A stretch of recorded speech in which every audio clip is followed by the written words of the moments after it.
Welcome back to the day 5 and 6 lessons on vectors. Day 5, if you remember, was Introduction to Vectors, where we looked at both vectors in component form as well as magnitude and direction. Today we're going to do some operations with those same vectors, both visually and numerically. If I have the vector u in red, 2, 5, and the vector v in blue, 6, 1, and I said let's add those together, what might your guess be? I would say most of us would say, let's add the x's, let's add the y's, 2 plus 6 is 8, 5 plus 1 is 6, and we get the resultant vector of 8, 6. How does that work? How does that look? What does that mean? Let's start out with vector red, 2, 5, over 2, 1, 2, 3, 4, 5. Let's go vector blue, which we said was 6, 1. 1, 2, 3, 4, 5, 6, 1.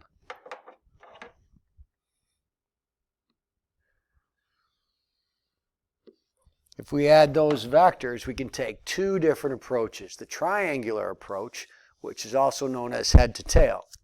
That would be making all your red work 1, 2 to the right, 5 up, stop at that tail, and then take this blue vector and move from there 6 to the right and up 1. That would end up at this spot right here.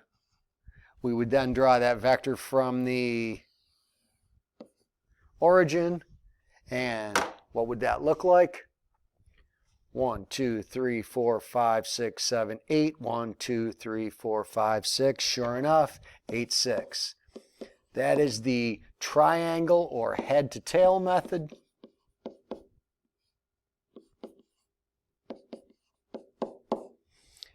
I think that's used sometimes in your physics classes. The other one is called the parallelogram method. And that would be almost a little more similar to simultaneous forces. Again, red is over 2, up 5. Blue is right 6, up 1. But instead of going head to tail, these forces are acting on the object simultaneously. If you're pushing vertically on the red path and horizontally on the blue path, the resultant object is going to move somewhere along the diagonal. The parallelogram method says repeat each vector from the tail. So from the blue, I'm going to go over 2, up 5. From the red, I'm going to go over 6, up 1. And we should end up with that same vector green of 8, 6. That idea of vector addition creates this green vector we're always going to call the resultant, symbolized by the capital R. If I then wanted to ask you what the magnitude of that resultant is, now that you have the component form 8, 6, you could just simply 8 squared plus 6 squared, square rooted, know it's 10 units long, and we could also find its direction by doing tan inverse of 6 over 8. All right, let's take something else. Another pair of vectors. We're going to do some operations on them. Let's first multiply a vector by a scalar, meaning if I took vector u, 2, 5, and I multiplied it by 2, again, what's your guess? My guess would be to double each component, thus giving me the vector for 10.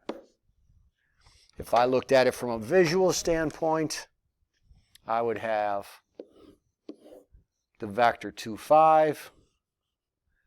The vector 4, 10 would get us up to here, just a dilation of 2 times that vector.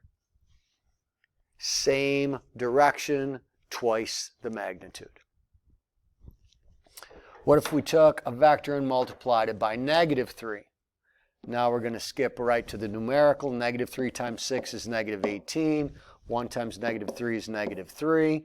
If you thought visually about that, that original vector of 6, 1 goes first quadrant.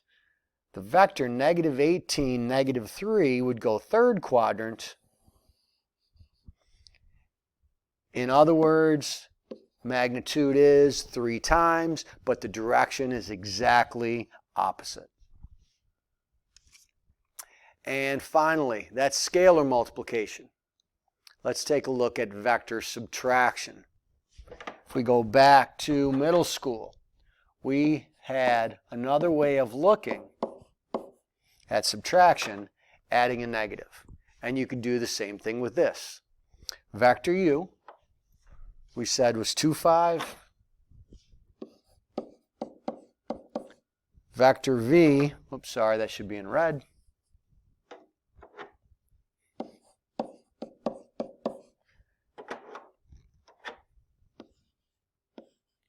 Vector v is 6, 1, but we're going to add a negative. So that makes that a negative 6 and a negative 1. And again, just like we would normally expect to do, if we take 2 plus a negative 6, we would get a negative 4. 5 plus a negative 1, and we'd get 4.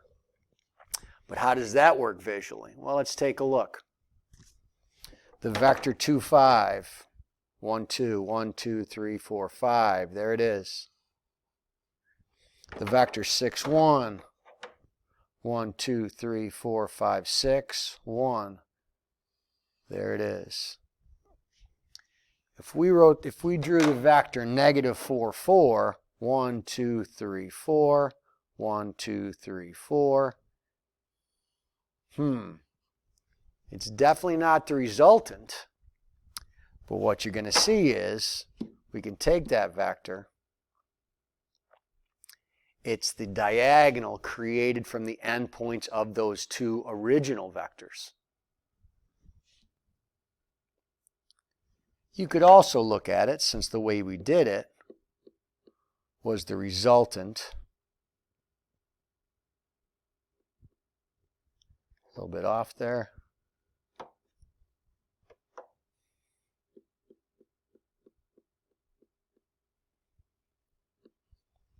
Of the negative vector, and then we could draw a parallelogram method.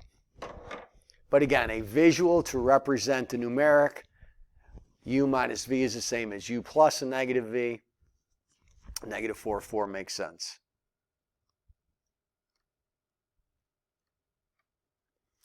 Now let's do a couple real quickly. We will not only numerically add them, we'll also sketch them. U plus v. 3, 8, negative 2, 5, 3 minus 2, 8 plus 5. I'd end up with the vector 1, 13. Why? Because vector u is 3, 8. Vector v is negative 2, 5. Where would the resultant be? Well, if I took that vector and drew it again, 2, 5 would get me up to there. Repeat that vector blue to get our parallelogram. Could that resultant vector be 1, 13? Absolutely. Let's do our subtraction. U minus v, 3, 8, minus negative 2, 5, 3 minus a negative 2, 8 minus 5, 5, 3.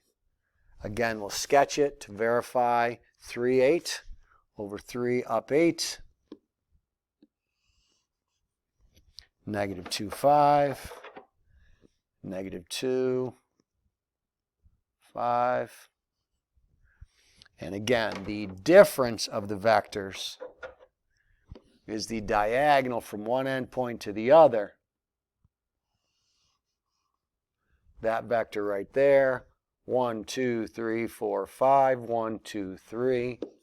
Absolutely. Again, to show that, we could take it and slide it down to here. 1, 2, 3, 4, 5, 1, 2, 3, Right on the money. And lastly, let's take the vectors, let's scalar multiply them, then add them together. Again, our initial vectors are 3, 8, and negative 2, 5.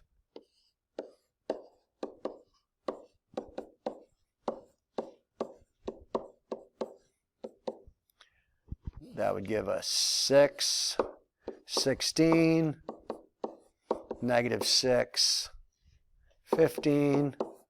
Added those together. 6 plus negative 6 is 0. 16 plus 15 is 31. If we took that blue vector, sketched it, doubled it, took the red vector, sketched it, tripled it, combine them, that vector would be a 0, 31 way up the y-axis.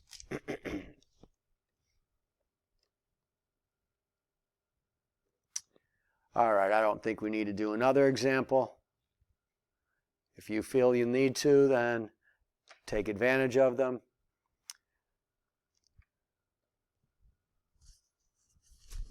If we were going to take some vectors and perform some operations on them, we could also do something with an application to it. And that'll lead to our next lesson, dealing with some force vectors using both our laws and our component forms.